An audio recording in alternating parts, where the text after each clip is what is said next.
Thank you so much, Emily, and thank you so much to everyone for joining us and to this incredible group of artists that I feel deeply honored that I get to spend an hour in conversation with this evening. Thank you for giving your time amidst your many commitments and your busy schedules.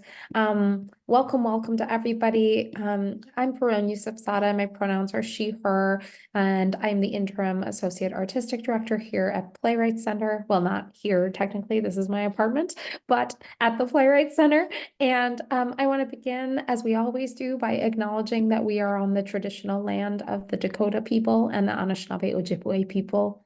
We offer our gratitude to this land for the privilege of gathering and connecting, and for the work of Native and Indigenous activists, past, present, and future, who steward this land and who challenge us to be partners rather than owners of it.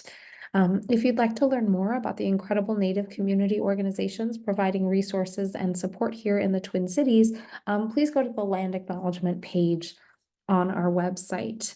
I also just want to add that since our activities are being shared digitally to the internet, that I'd like us to take a moment to consider the legacy of colonization embedded within our technologies, structures, and ways of thinking, and the fact that the way that we are connecting here virtually leaves a significant carbon footprint, contributing to the climate change that disproportionately affects Indigenous peoples worldwide. Given all of that, I hope we can make good use of this time together and continually consider our roles in decolonization and reconciliation. Um, and with that, I want to take a moment now to uh, make some space for our wonderful panelists here to introduce themselves and tell us a bit about their artistry. And so I am going to pass it here to AriDy. And AriDy, welcome. Tell our wonderful audience a bit about you. Yeah, I'm AriDy Knox, they, them pronouns. Um, of course, like I usually know what unceded land I'm on, but right now I'm gonna not be able to find it because I'm in Brooklyn and sometimes I remember that Brooklyn is not the same unceded land as Manhattan. So it might be the Lenape, but it also I might be wrong. Um, I and then I think just a little bit about me as an artist is so I'm a storyteller. I work in multiple mediums, but I think the medium I'm most drawn to right now is theater, and I really believe in theater as an embodied craft, as a place for us to invite people to practice the world that they want to see, or even the world they don't want to see, so that we can collectively shape the world that we want to live in. Um, yeah. Do I like popcorn it? I can Yeah, popcorn why it don't you go ahead to and pop? Aya. Thank you. Okay, I'll popcorn it to Aya. Thank you, AriDy. Hello. My name is Aya Ogawa. I go by she or they pronouns. I am calling from the land of the Lenape people, aka Brooklyn. Um, so where you are, AriDy. I identify as a theater maker, and that kind of comprises a range of things. Primarily, I am a writer, deviser, director. Sometimes I am a performer. Oftentimes I am a producer. And I am also a translator of theatrical scripts from Japanese into English. Um, and I will pass it on to Janaki. I hope I'm saying that correctly. I'm so excited. I know I put my pronunciation instead of my pronouns, which are she, her, in fact, but thank you. That it worked, Aya, and you did it perfectly. So it's interesting, the land acknowledgement poem that you kicked us off with. I feel like I need to address that as well. So I'm calling from Santa Fe, which is also White Shell Water Place, which is Ogapoy, which is also the land of the Tenos or Northern and Southern Tua people. Tua, actually. And one of the reasons I'm here is because of that, is because I came making sculpture. I make objects and art and work as a playwright, and work also, as Aya was saying, as a theater maker in general, and as AriDy was saying, as a storyteller in all kinds of media. And the stories that I found embodied here in this land, talking about physicality and embodiment, the forms I found here are why I'm here now as I'm talking to you all.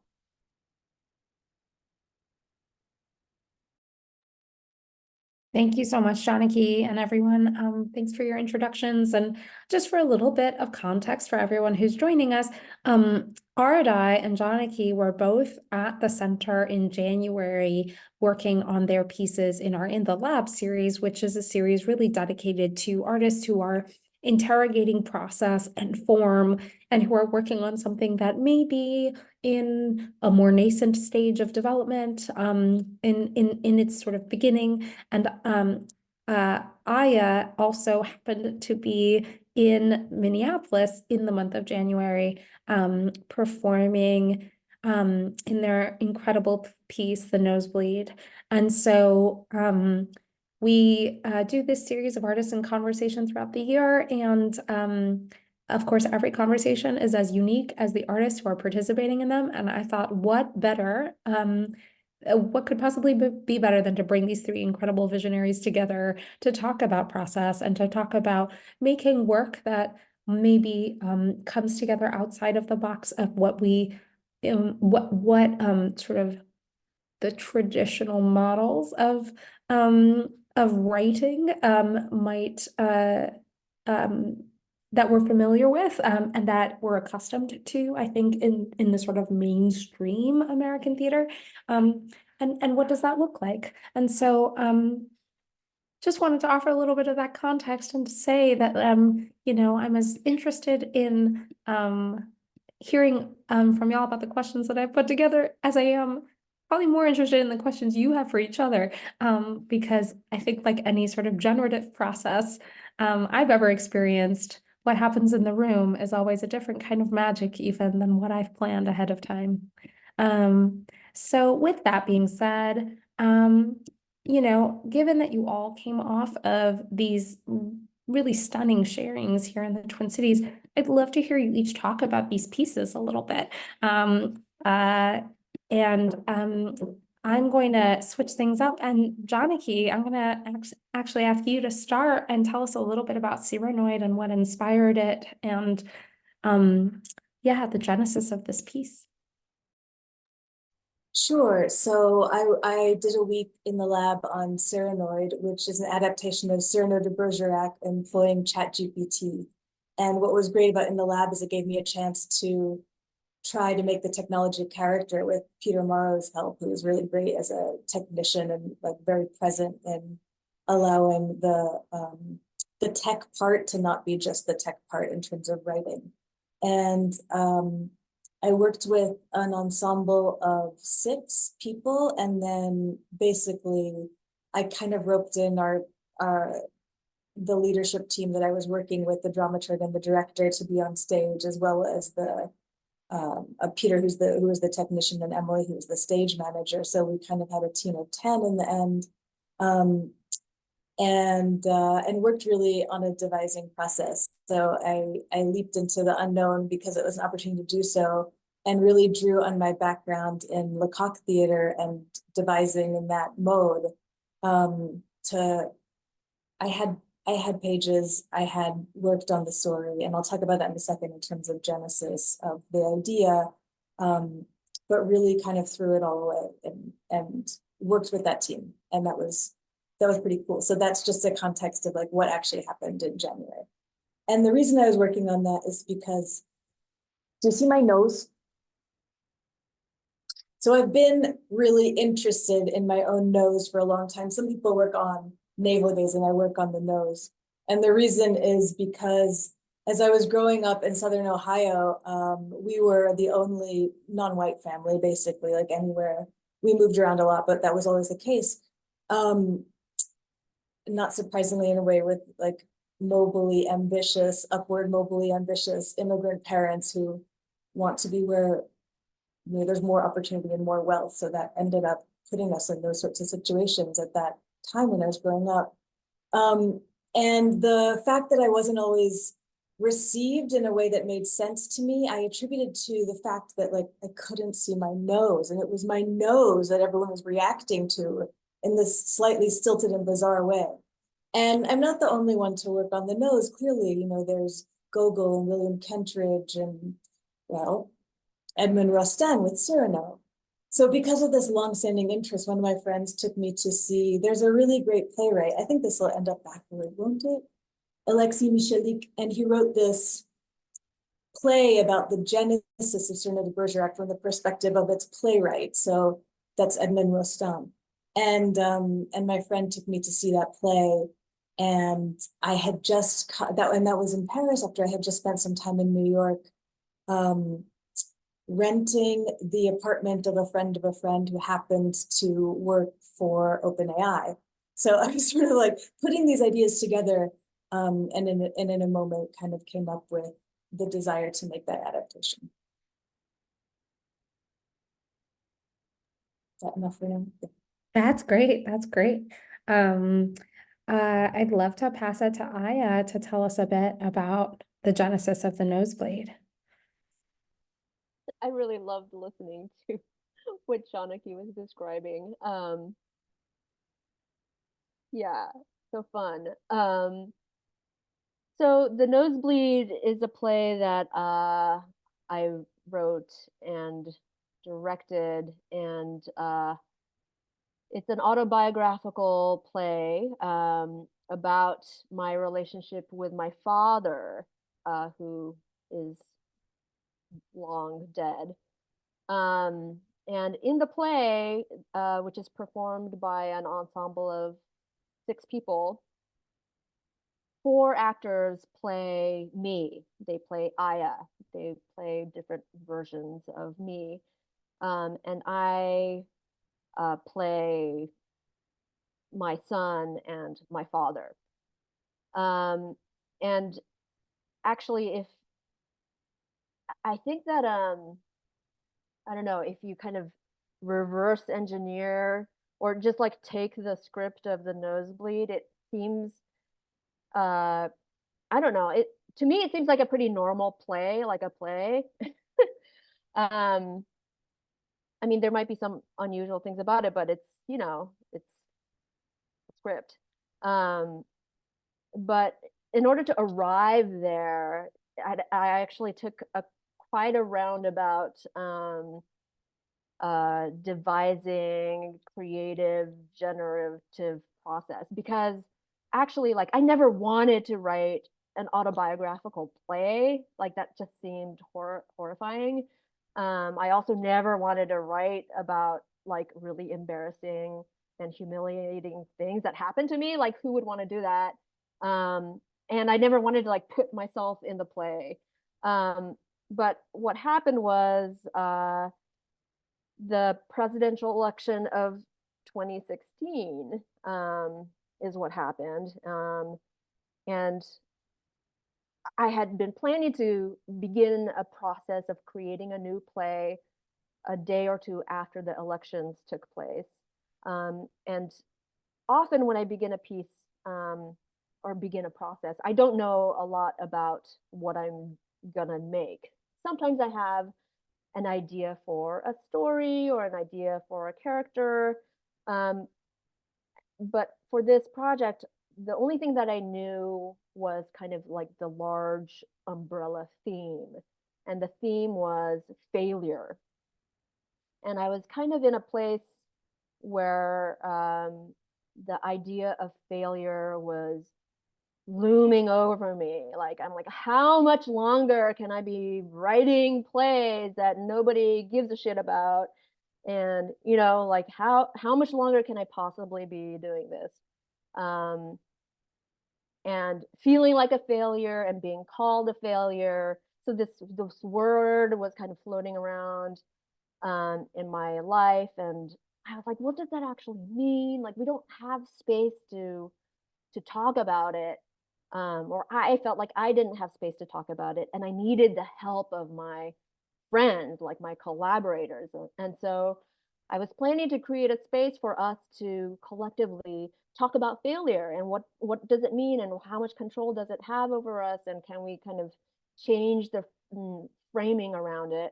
But then I really feel like the election put a different spin on what I set up as the kind of prompt for the process, because it was such a moment that felt like such a societal fracture moment. I mean, looking back now, it doesn't seem that surprising, but in that moment, it felt like, oh my God, I don't understand where I'm living anymore. Like, I don't understand the community that I'm living in anymore. Can I trust my neighbor? Like, I don't know what I don't know what they think of me. And I felt like I needed, and my communities needed, a place of healing, a place of forgiveness, a place of empathy. So as I worked with my collaborators, and by work I mean kind of sharing failure stories, embodying each other's failure stories, playing with people's failure stories, so like displacing the narrator, or having multiple storytellers or multiple protagonists existing within a story. It became clearer and clearer to me how I needed to structure the play in order to get to a place where the performers and audience were able to open their hearts to each other in the same room. And then at a certain point of exploring, I felt that I had to take responsibility for the vulnerability that I was asking my actors and my audience members to join me in. And my way of taking responsibility was to take what I learned during this kind of creative, generative stage and apply it to autobiography. And in that way, I'm there taking responsibility, giving permission for these actors to play me, et cetera, et cetera. So that's kind of the big picture of the Nosebleed.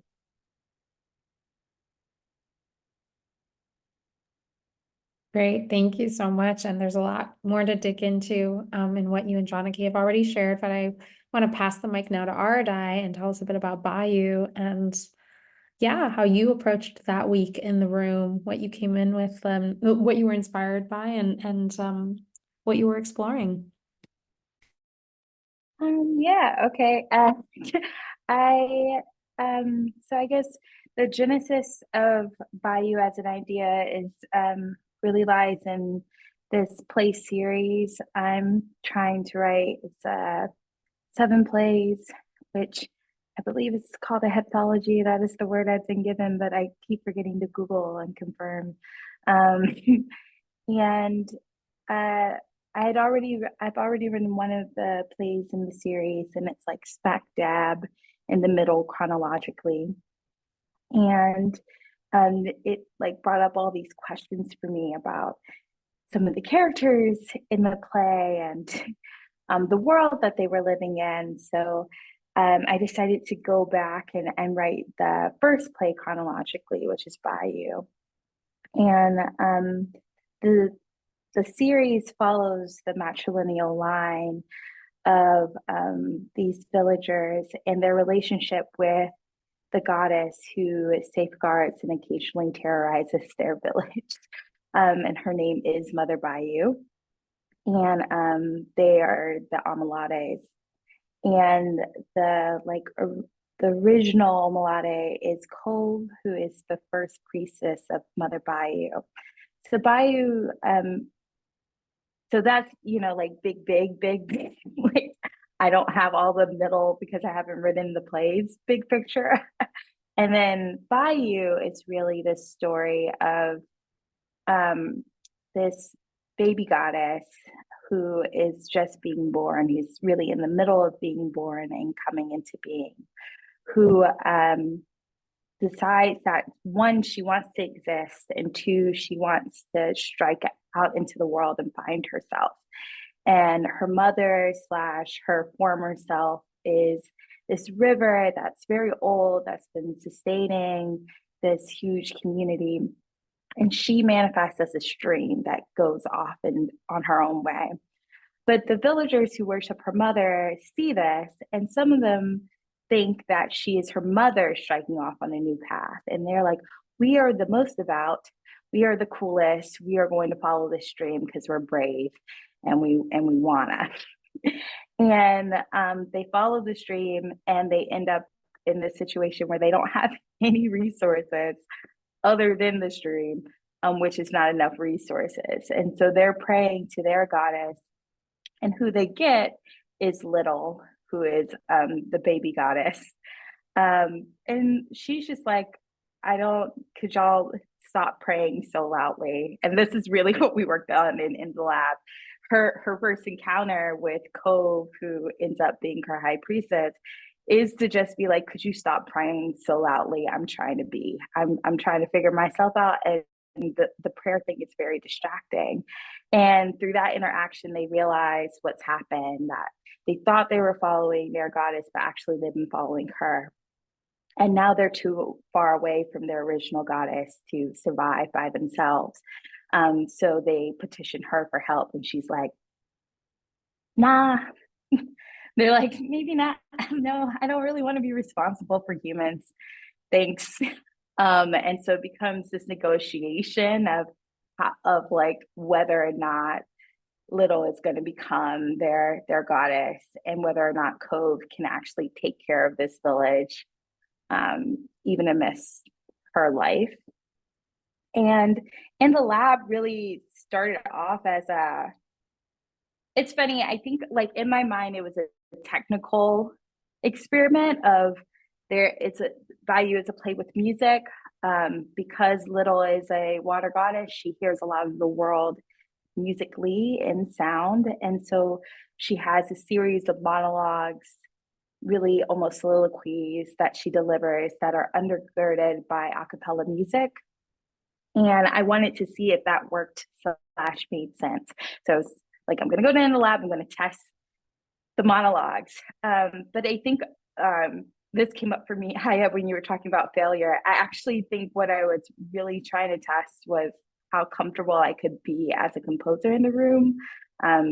I had an MFA in musical theater writing, but I was a words person. And I had opportunities to kind of play around with composing, but I still don't have a lot of confidence in it. I'm not a trained musician. I have always been very nervous about it. And I think getting my MFA made it a little worse, because then I was surrounded by a lot of really deeply classically trained or incredibly talented, like virtuoso musicians. And I was like, yeah, no, I cannot do that. But music is like consistently coming to me. I've been like singing to myself since I was in middle school. I've always kind of made my own music without instruments, and Bayou's really my first time kind of formalizing that, being like, these are songs that people will perform and it will be in a piece. And even though I don't write sheet music, we're going to do it and see if it works. And it was really beautiful.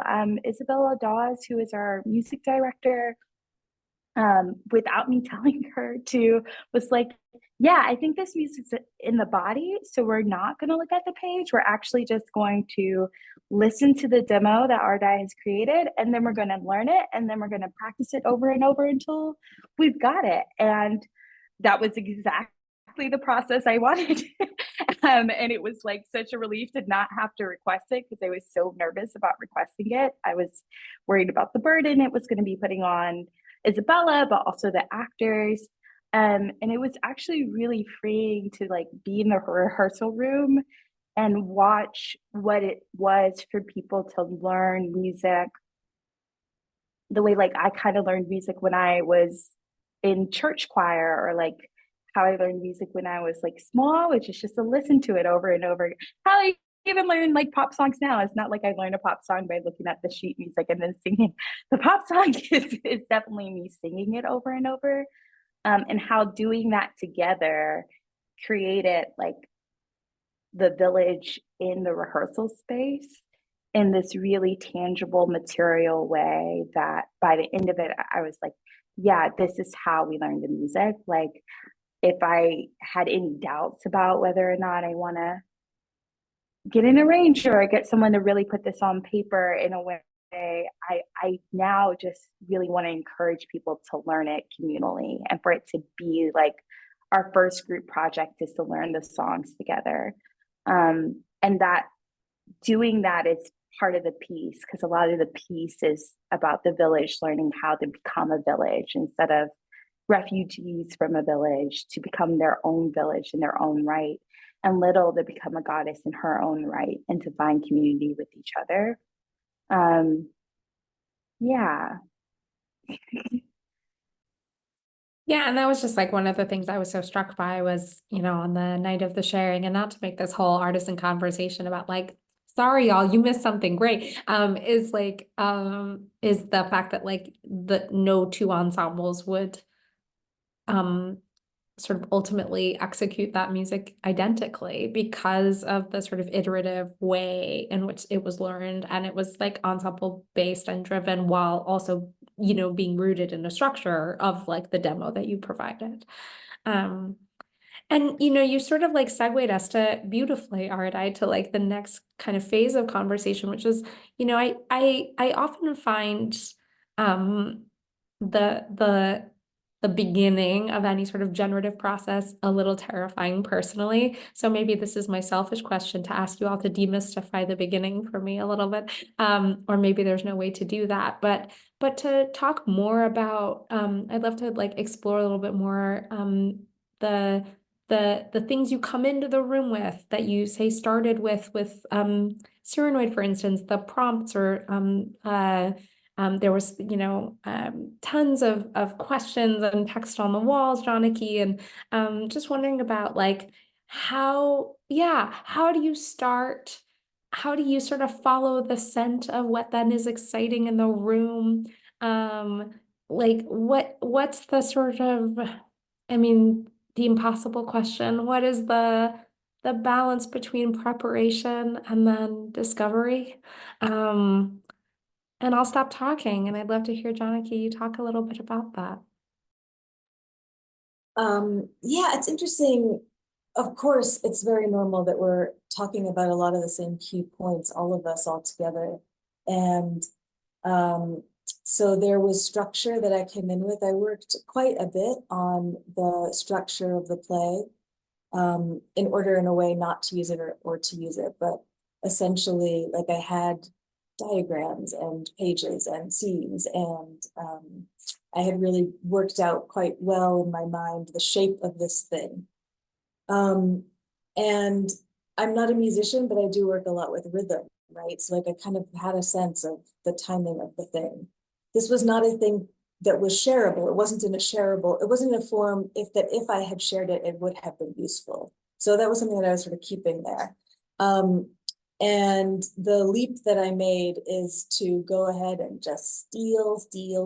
So I stole a structure that I had learned from Improbable Theater. I saw Phelan McDermott do Dow of Glass at the Skirball in New York last spring. And so Improbable has been on my radar for a long time as a puppeteer. Most of my work in the theater world has been in puppetry, and also incorporating physical theater into that.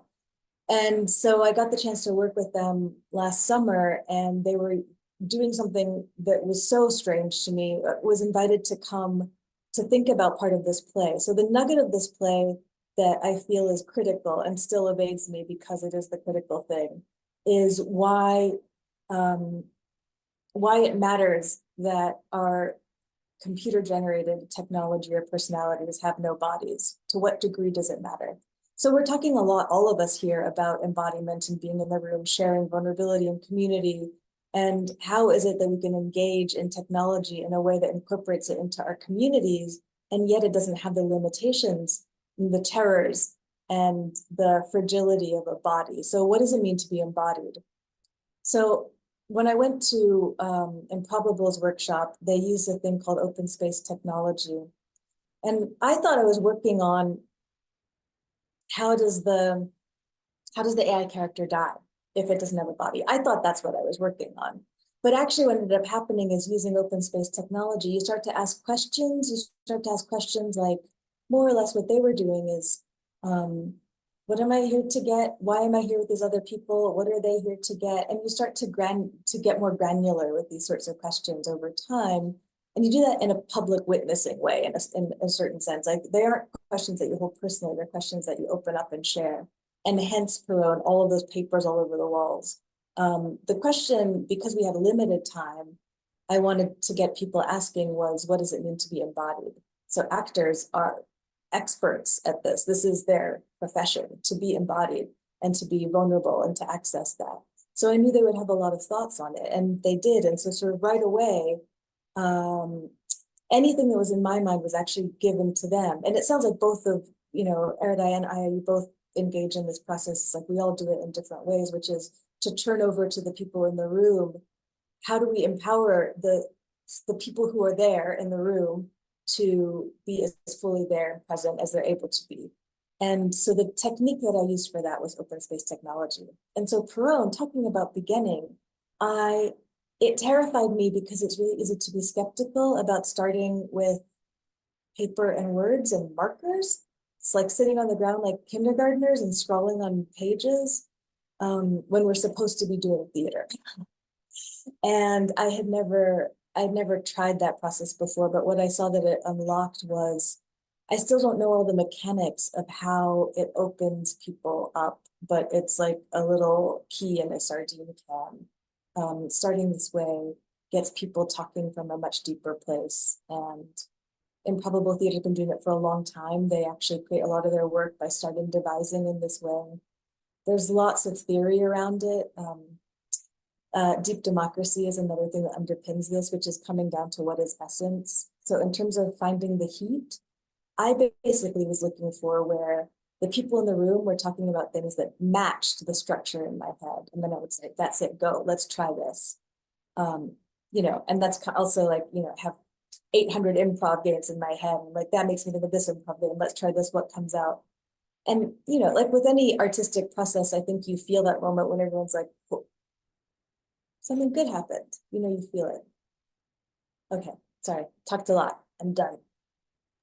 You did not talk a lot. You talked the perfect amount. And I also just, before I pass the mic here to Aya, I just want to remind folks that we will have a Q&A portion here in just a little bit. So if, in hearing these brilliant artists talk about their work, a question comes to your mind, feel free to pop it into the Q&A.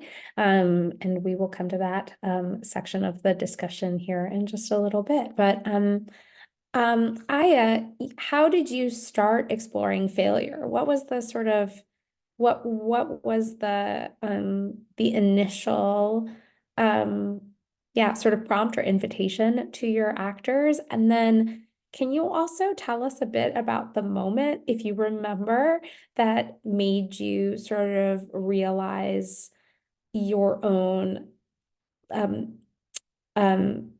the revelation that you needed to sort of put your own failure into the piece, your own vulnerability into the piece? Yeah. I'm still kind of reeling from what Jonathan was describing. Whenever you guys talk, I'm like, whoa. So cool. Yeah, so my prompt was so open-ended. I remember the first day of this workshop, there were maybe 6 or 7 of us in a room sitting on the floor, and we had just gone through this big societal event, and we were kind of sitting with each other, and my prompt to my collaborators was to please share a failure story. And I didn't qualify it. So, um, and I would have these sessions every week. So basically, I cast a wide net out to a bunch of collaborators, and I said, hey, I'm going to be in this rehearsal studio from this time to this time every Wednesday or Friday or whatever it was. And I'll bring a bunch of snacks. Whoever can make it and wants to make it, please join me. And we're just going to work. And I always started with please share a failure story. And so the stories varied. Sometimes they were about, a very clear mistake or misstep. Sometimes they were about something stupid they did when they were young. Most of my collaborators women or non-binary folk, and I found that I don't know if this is the reason, but there were a lot of sharings around physical, what they perceived as physical failure, like getting sick, having cancer, being infertile, or having a lot of miscarriages. Very, very moving, deep stories. And then I would take these stories and ask people to get into groups like duos or trios or sometimes more, and to embody these stories. And what I found was that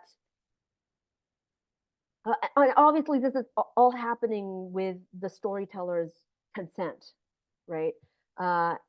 And when they were working with each other, I found that when the storyteller kind of released the story from themselves and allowed other people to embody their role in their story, something really interesting happened. And I'm not exactly sure how to describe it. Part of it was maybe the story started to feel like it belonged to multiple people, and that also as listeners or witnesses to the story, there were more entry points. Even though the stories remained very, very personal, it kind of opened up the portals inside the story in a way that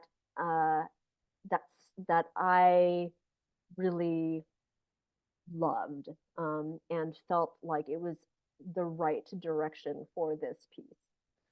So we played around with the structure for quite a while, maybe 3 months, 5 months, and then the last month or 2 months of my exploration, I began to invite audience members into the room, and I structured it so that when an audience member came in, they would just be in a room with chairs in a circle and a bunch of people sitting in the chairs. So the audience didn't know who was a performer and who was an audience member. And sometimes I invited audience members to share a failure story, or I gave them some text to read to another audience member. So it really kind of dissolved a lot of the barrier between who was a performer and audience. But the reason I pivoted it to autobiography is that I was finding that this structure and the failure story circle, so to speak, was very successful in bringing everybody in the room to a place of empathy and vulnerability, which is what I wanted. But at the end of the performance or the gathering, I kept getting the same question from the audience, which was that story true? Was that story that you told about so and so true? Because so and so is not here right now. Even though I always said this is a true story about so and so, or this is a fictional story about so and so.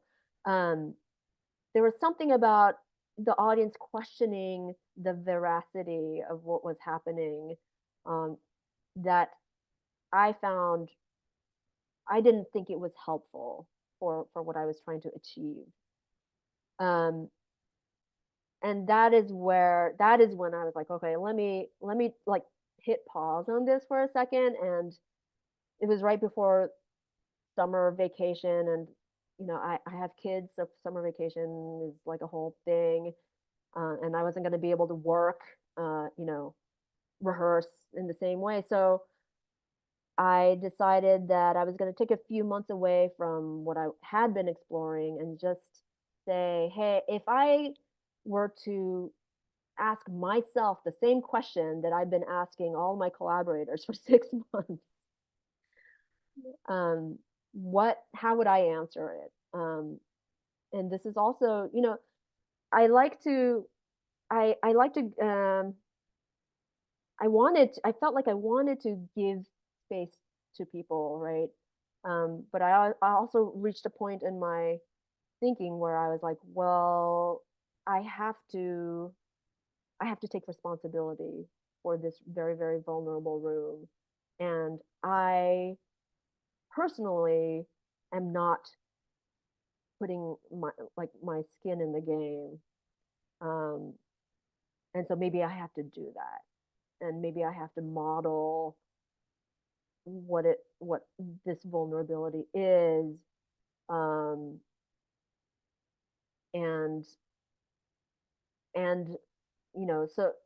so then also realizing, well, if I'm going to do autobiography, like I have to be in the room and I have to hold the room and I have to give permission to my performers to play in it and for the audience to laugh at it.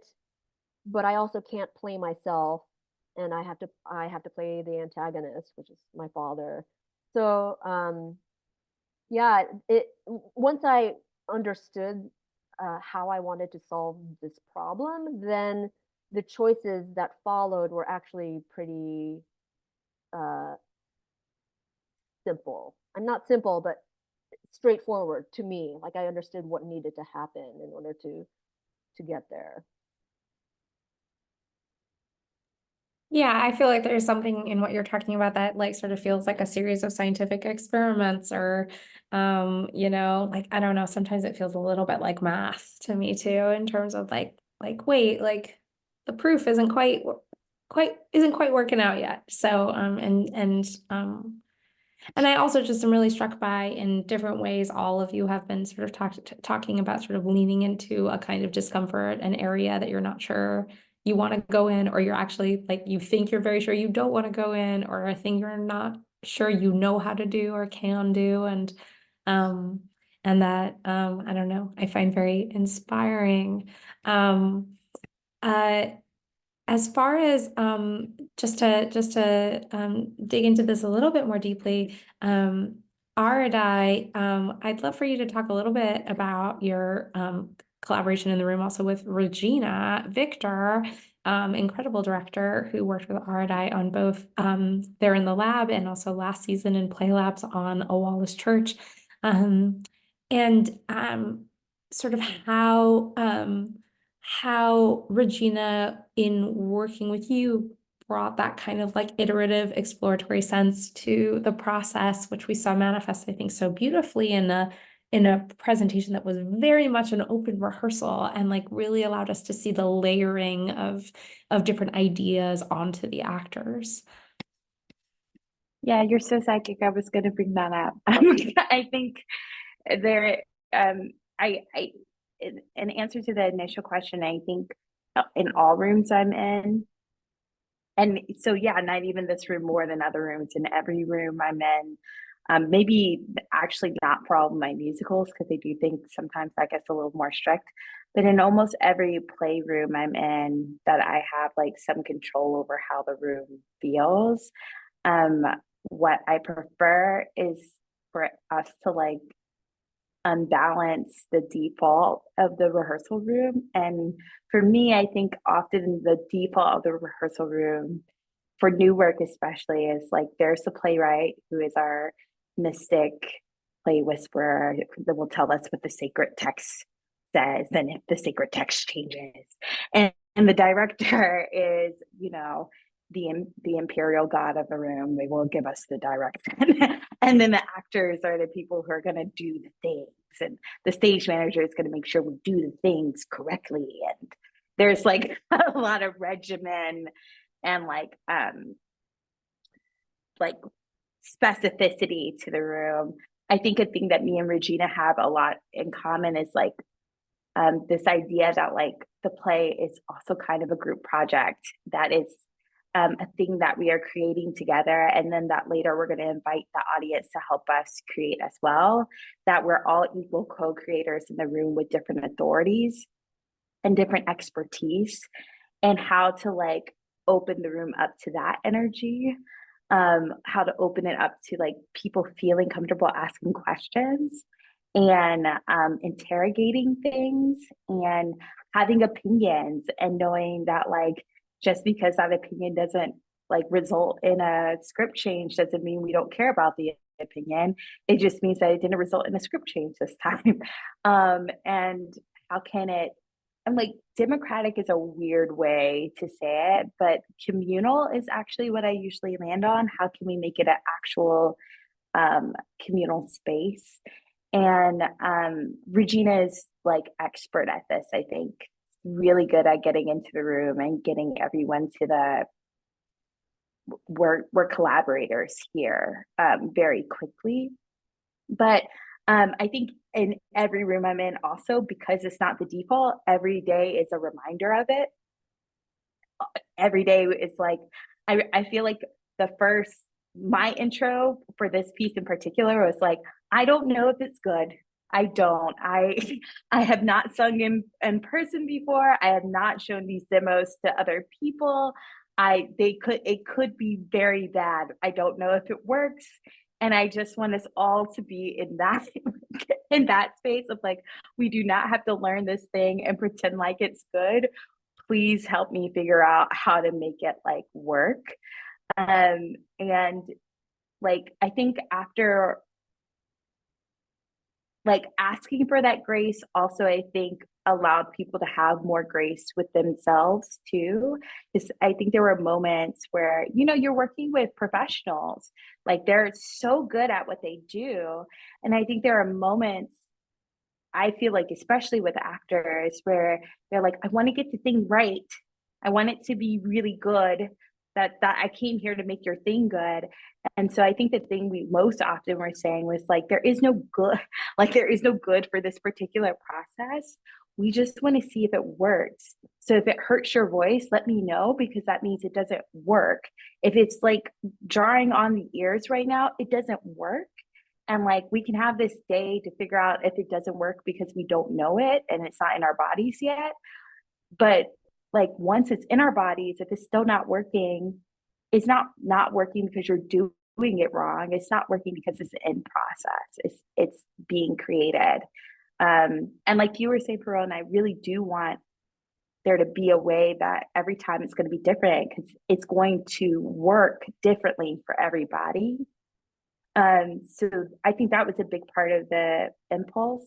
But I think, to what Janaki was saying earlier, there is like a way that like, I like, in terms of, ironically, in terms of what you were saying about embodiment, but also how the room was kind of run, I think there's a way that you have to get ahead of people's minds.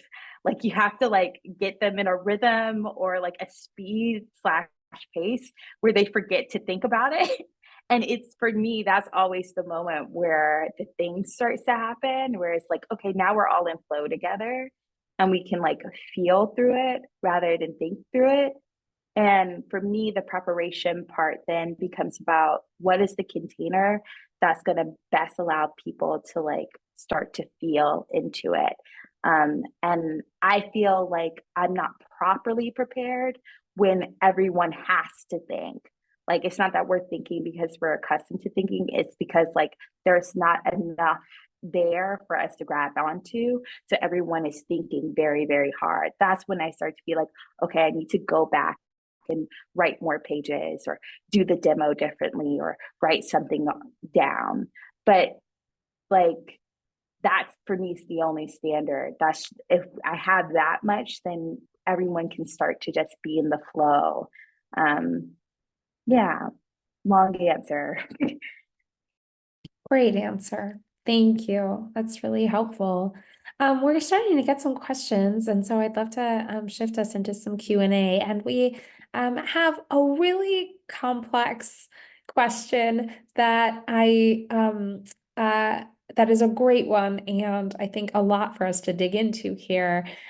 We all know that work that is made sort of generatively, like, it takes a long time and a lot of resource, and that the modes of supporting that kind of work in the American theater are few. And so I guess to try to distill this question, I'd love to hear y'all talk a little bit about, like, how do you approach a piece with like like the pragmatism of like parameters and budget and size and scale, and how do you hold that, and also how do you hold the artistic impulse, and particularly at the beginning of a process where pragmatism can kill an impulse, or really or squelch it. Like, how do you sort of let the artistic idea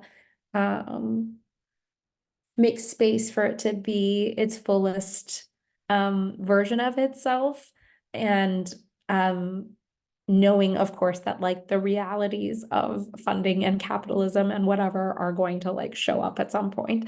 I don't know if I built this question at all. AriDy, please save me. No.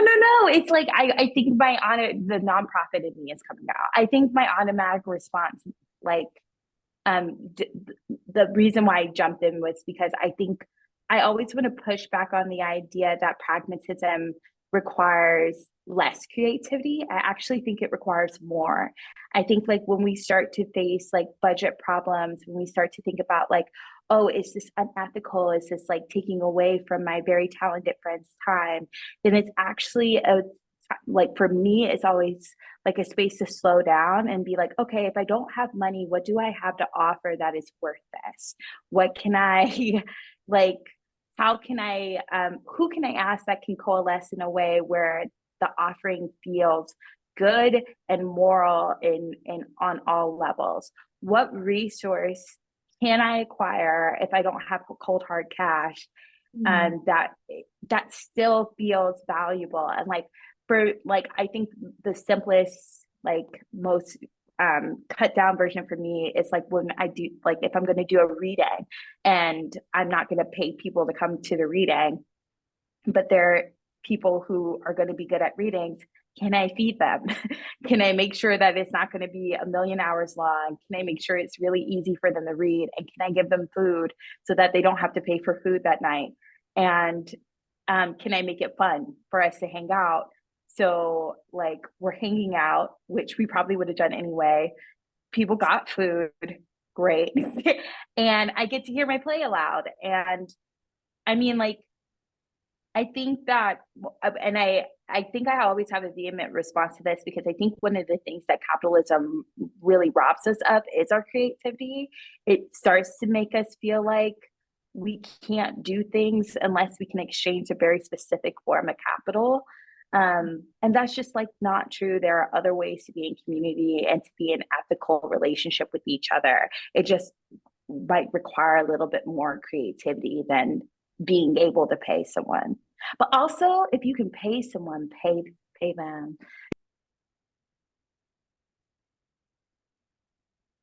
All right, I thank you for that reframing. Aya, tell us more. Yeah, no, just yes, yes to everything AriDy was saying. I mean, when I was, like right post college or, starting out as an artist, uh, there were, I had no, I had no resources. None of my friends had any resources, but we wanted to create work, and we wanted to create work with each other.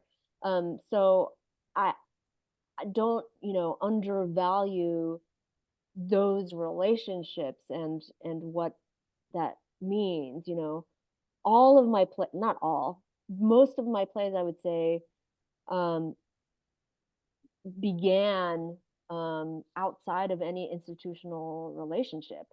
And that's probably like partially, a failure of mine to be able to like engage with an institution in like a healthy way where I feel like my work um, isn't compromised. But I feel like when I begin to play, I want it to be on my terms. And I don't want somebody kind of hovering over me who I have to like consciously or subconsciously like be like, oh, do you like it? Is this good? I don't want that voice in the room at the beginning. So um, I feel very fortunate enough to have trusting relationships with a couple of places where uh, I had free rehearsal space. I had like 20 hours of rehearsal space. I was like, okay, so then how can I use this time as wisely as I can? And if I don't have a budget per se and I can't hire people to be a consistent actor, then can I create a situation where people will want to gather whenever they can to help me work out these artistic um, problems I want to address and think about. Um, and I feel like, in a way, like that's the best. That's my favorite time in the process when um, it's so open and there aren't kind of restrictions about like how much I need to achieve by a certain amount of time.